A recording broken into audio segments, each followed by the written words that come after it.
Our country and world is on edge tonight after reports of North Korea testing some sort of nuclear bomb came to light early this morning. That blast was picked up by seismic stations all over the world, and it was huge. President Trump is weighing his options, including a possible military response. And CBS News correspondent Ben Tracy has the latest on this international crisis. State television said North Korea carried out what it called a perfect test of a hydrogen bomb. In a statement, it said the test allowed North Korea to confirm the power control technology and internal structural design newly introduced into manufacturing H-bomb to be placed at the payload of the ICBM. North Korea claims it can now manufacture a nuclear-tipped missile capable of reaching the United States. On Sunday, the regime released these pictures of Kim Jong-un inspecting what North Korea says is a miniaturized hydrogen bomb to be placed on an intercontinental ballistic missile. The nuclear test comes just days after the North fired a missile directly over Japan.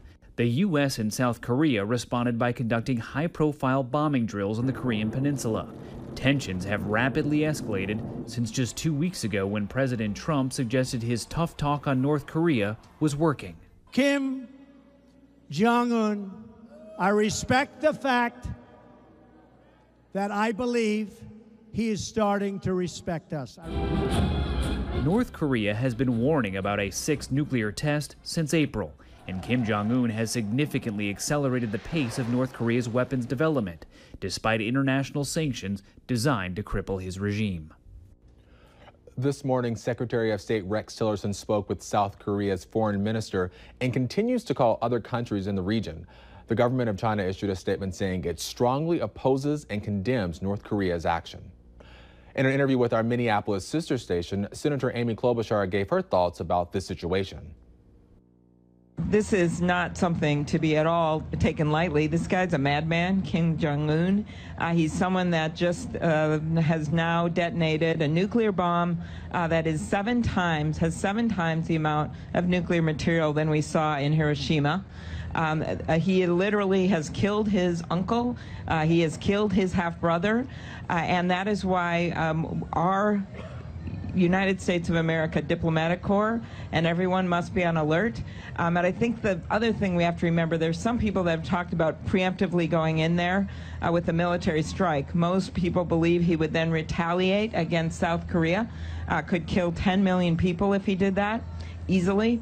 And so that's why so many of us are still focused, as is the Secretary of State, Rex Tillerson, on trying to keep the diplomatic channels open. Traffic was stopped earlier this evening after a two-car crash on I94 coming into North Dakota near the Red River Bridge. That time-lapse showed how slowly traffic was moving. The Highway Patrol first received the call just after 4:30 when a westbound SUV ran into the back of a stalled vehicle on the side of the road.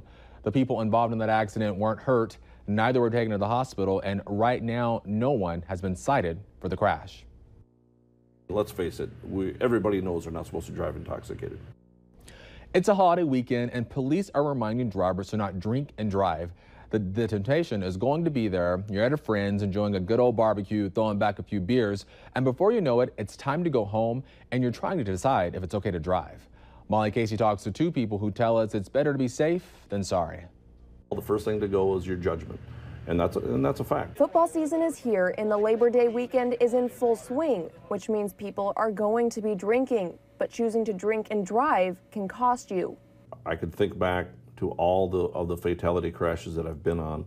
Almost all have been drunk driving related. Sergeant Mike Bernier has been with the Fargo Police Department for 15 years. He says there have already been nearly 450 DUI arrests this year. I've seen anywhere from 600 to over 1,000 DUI arrests in a year, just in the city of Fargo. But Fargo isn't alone. Moorhead Police Sergeant Clint Stephenson says they respond to DUI and DWI calls on a daily basis. I think any officer that has any time on the street has dealt with a fatality or a serious accident that's been caused by a drunk driver.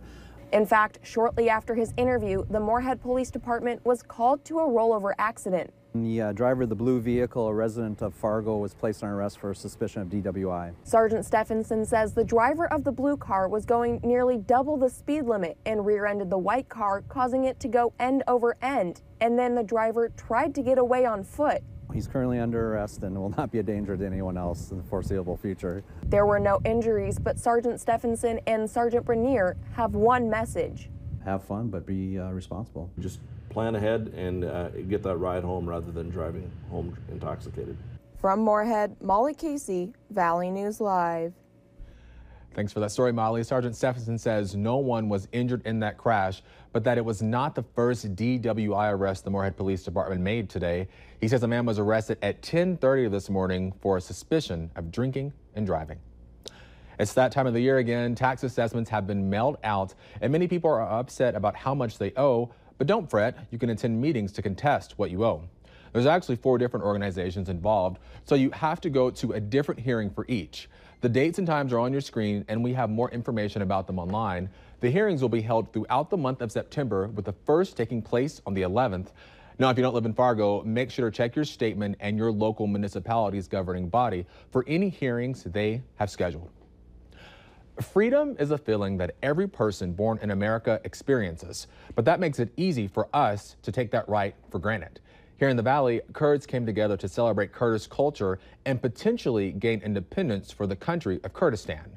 Valley News Team's Clint DeRose gives us a look inside one community, hoping to give their people a place to call home. There are many faces that you may see every day in the Fargo-Moorhead area, but today, their voices are as one. We love America, we are Kurdish Americans, but at the same time, you cannot forget where you came from and who your ancestors are. The Kurds were some of the first civilized people in the Middle East, and currently have a large ethnic population in Iraq. Their land, Kurdistan, has been controlled by country after country for more than 100 years, during which their culture was under attack. Every Kurd knows they have family members that have been murdered, they have family members that have been tortured, they have family members that have been imprisoned. They try to make the Kurds go away, disappear. Nijar Farooq is a Kurdish refugee that spent 4 years in a Turkish camp, fleeing from violence in the area. Today, Kurdish soldiers, Peshmerga, are on the front lines in the fight against ISIS, and their nation-state is firmly under Iraqi government control. Later this month, the president of Kurdish territory in Iraq will hold a referendum where Kurds around the world can vote on a movement of Kurdish independence. Kurdistan wants to create somewhere where Christians, Muslims, Yazidis, Failis, Kakis, all these folks can live together without fear of persecution. Kurds from around the area and beyond turned out in support of this referendum, hoping to show the FM community and the world what this vote means to them. It would be huge. It would be tremendous. A big vote that might finally give the Kurdish people a place to call home. In Moorhead, Clint DeRose, Valley News Live.